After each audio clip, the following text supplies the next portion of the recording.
I'm Tom, otherwise known as the Grunging Master, and I talk about all things TTRPGs, especially from a Game Master's perspective. Now this video is a little different.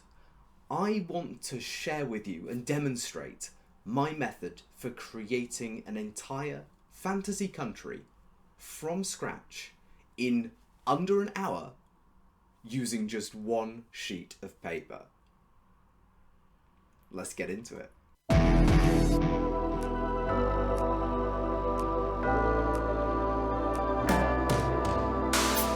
If you're starting your project with a world map in mind, the first thing to do to create a country is to designate an area for said country to be. I use Terra Incognita, linked in the description, a fractal, free world map generator. I like to use paper. You can use whatever method you'd like to draw your map. To get to the country level, first draw some guideline boxes on your generalized world map, and use them to make your shoreline and features fit well into it so you don't run out of space. Use squares and the same ratios to make sure that everything looks the same across your two maps. Once we have a rough outline, we can begin with detail. Start with mountains and islands. These can go, honestly, wherever you'd like. But remember that mountains usually form borders of countries. Also, it's not common at all for mountains to be lonely. Blame Tolkien for that. They come in ranges along places of elevated tectonic activity, but truly nobody is going to police you if you say there's a mountain range here. Very few people will care about the plate tectonics of your world. It's important to note that mountains are usually highest in the centre of a range, although that is not always the case. I use contours to mark out my mountains, like the Ordnance Survey maps, not like classic fantasy maps. I find it much less useful to have a bunch of triangles cluttering up your map. Contours let you see the routes of greater and less resistance for travel. And I like to use a system of 1-line, 2-line, 3-line to delineate between hilly areas, mountainous regions, and high mountains. This helps get a sense of the rough 3-dimensional geography of your space, which really helps when we come to rivers. Now rivers, 1, almost never split apart. 2, they always run downhill, and 3, they go towards sea level. Unless they're aquifers, but they're just underground rivers. Rivers have drainage basins, and they cannot share drainage basins. If rain falls on one side, it must head directly to a water source. Eventually. Although rivers do not split on their journey downhill, they do converge. These things are called tributaries, and they're essentially smaller rivers that join bigger rivers. All of these too will come from higher ground to lower ground, by the fastest possible route. Try and have rivers run to the bays and small inlets you've got on the squiggly outline of your coast. Also remember, rivers tend to wind around a bit more the lower the ground gets, the closer they are to their end, and the less energy they have. Next, I finalised my borders, trying to use the terrain so far to set borders. Rivers and mountain ranges are traditionally excellent borders as they offer clear delineations and physical barriers between land. You should try to use them for your borders, like I do with the southeastern mountains and the northwestern river. It's worth remembering that a border without a physical barrier needs enforcement, even if neighbouring countries are allies. Once I've got borders down, I pencil in everything with more force, adjusting as necessary to make things more interesting. Next, we place settlements. I like to use small dots for level 1 to 2 settlements, larger circles for levels 2 to 3. Large squares for level 4, and big pentagons for level 5. If you want more information on these levels of settlements, I have a video on my conceptualization of them. Now, settlements are found near resources. Usually at least a water source, but also often some natural resource like wood, underground gemstones, gold, arable land. No settlement exists without a reason, but these reasons can always be justified after the fact, so feel free to place them wherever. Right now, we're going to stick to nearby rivers and tributaries, water sources. This is the best thing for trade. And any settlements that are slightly further afield in, say, mountainous regions, we can assume that they are near some other important resource. For example, these settlements in the mountains are out of the way, but I've decided that they, as well as the settlements across their border, form a collection of dwarvish settlements, linked through ancient tunnel networks underground. Next, to the northern valley border, between two mountain ranges with only a river to rely on, and that river facing the wrong way for any sort of good defence. I placed a large settlement, a level 5, at the conjunction of the border and the river, in this little meander. It would likely be a fortified city, capable of organising border defence, and I've placed a row of border settlements of a smaller variety nearby. Likely small castles, with some military presence but a fairly small town population. Of course, we also really need to make use of the terrain here. A watch city overlooking this huge plain certainly couldn't hurt. Even if we assume a scale of 250 kilometers from east to west of this map, if we assume that this settlement is on a mountain about 8,000-ish feet up, as might be justifiable from a high mountain categorization on the contours, it should serve as an effective lookout for nearly 50 kilometers in good weather.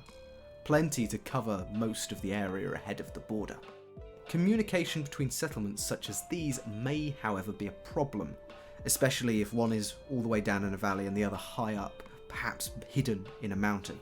So the age-old system of beacons could likely be employed, with an intermediary signal in these semi-isolated mountains to the south.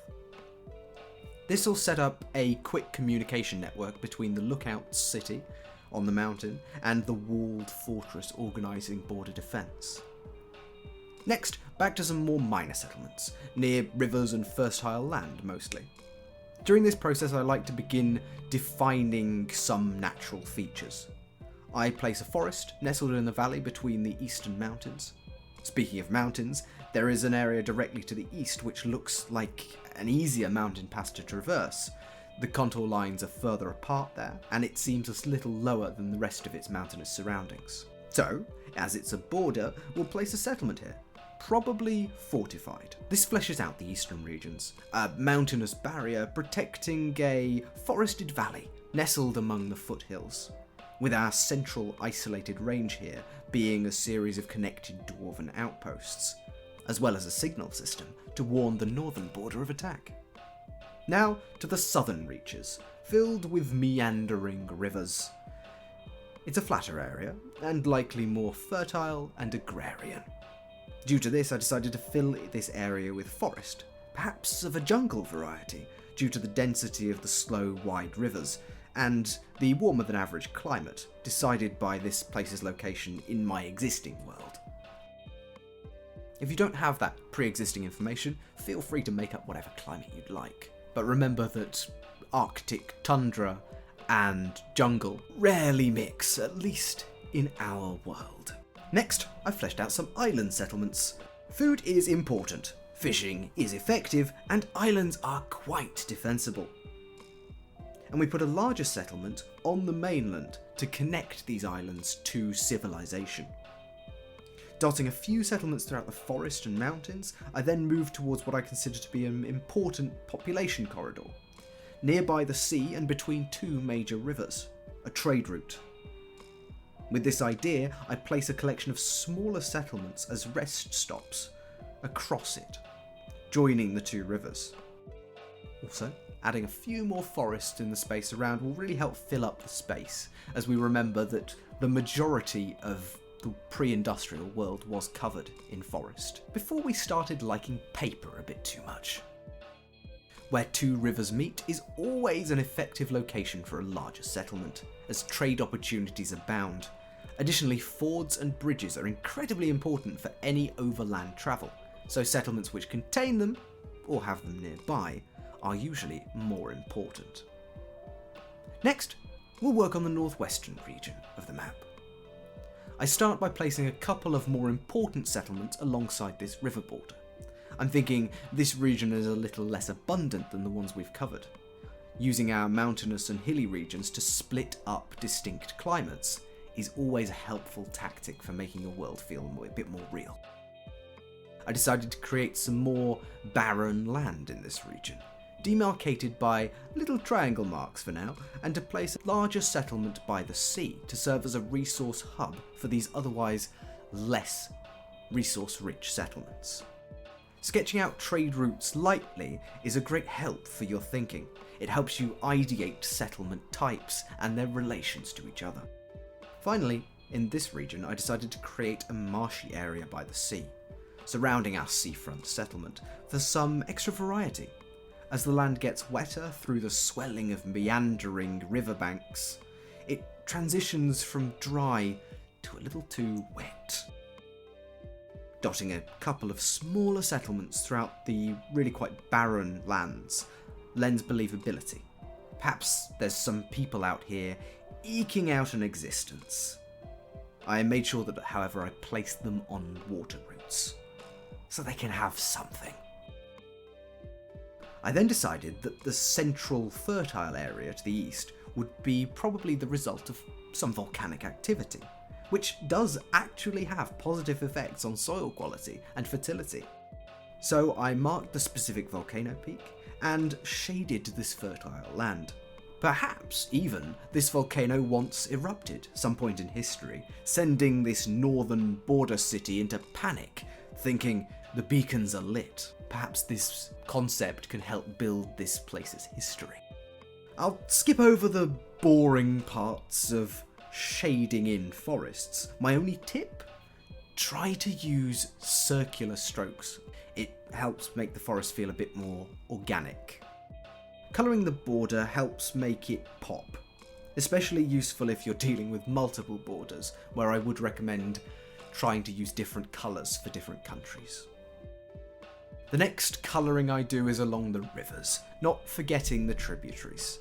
I decided not to include any dramatically large lakes. That can still be altered later.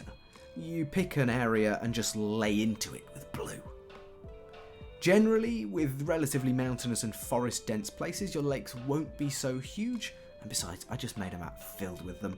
Realistically, this is a slight oversight in the map, but it is easily fixed. Talking about lakes, remember that they usually form where, a long time ago, there was a depression in the ground. The ground was not sad, it was simply torn away by some process, usually natural, like, for example, a tectonic fault, a glacier carving out the land, or some volcanic crater. They can also be formed by huge magical explosions, if you're going for high fantasy. They can also occur when a river simply gets a bit too slow and meandering, losing its energy and filling up an area with water, until gravity decides to do its job and take this brimming lake down to the sea. The point is, lakes can appear almost anywhere, but they are always on the course of moving water, even if, in rare cases, the lake has no exit point, in which case water leaves it through evaporation. This does happen. A lake can be the endport of your river, especially if it's surrounded by mountains, but it is rare. Now, after playing around with colours for a little too long, I like to highlight my settlements using liner pen, and making sure to maintain the level coding of their size. Remember, that's small dots for level 1 to 2, larger circles for level 2 to 3, squares for level 4, and pentagons for level 5. You'll notice that the spread of settlements is roughly a pyramid, although in this case it's a little heavier on the top in the level 4 regions, simply because there's a lot of quite important border defence settlements. Next, take your liner to your coastline. It helps it pop out of the page. A thick press with a different pen or the pencil you're using will also work well too for this purpose. Finally, I use the same liner to highlight features that I want visually to pop, such as river bends or important tributaries. It doesn't strictly help the map or its accuracy, but it sure as heck makes it look prettier. And after all, a map is not just a physical descriptor of a place. It is in fact an object of art. Our contemporaries in the ancient world knew that all too well, and felt that doodling on the outskirts of their maps and colouring them beautifully was a valuable use of their time. Maps have forever been objects of art, and if any of my tips here take the artistry or the fun out of it for you, please feel free to ignore me. My main goal with this is to make map making simple, easy and accessible and give you a step-by-step, clear guide to get from a single blank piece of paper all the way up to a map. A final little tip if you don't have a world map available to you or something to crib from. In general, there are tons of resources to help you generate coastlines and things like that without needing to put the work in yourself. But honestly, if you pick a couple of generic geometric shapes, stick them together, and make your hand very squiggly, you'll have something that looks half decent anyway. I hope you've enjoyed the video. I hope you've learned something. This video may form part of a future series in which I will be developing this map further and perhaps developing it into a full campaign setting. So stay tuned. That being said, please do make sure to like, subscribe and comment. It really helps me out. And you could share this with a friend who's been struggling making a map for their fantasy world. With that said, I really hope you've enjoyed the video. I've been the Grungeon Master, otherwise known as Tom. Thank you for watching, and I will see you in the next one.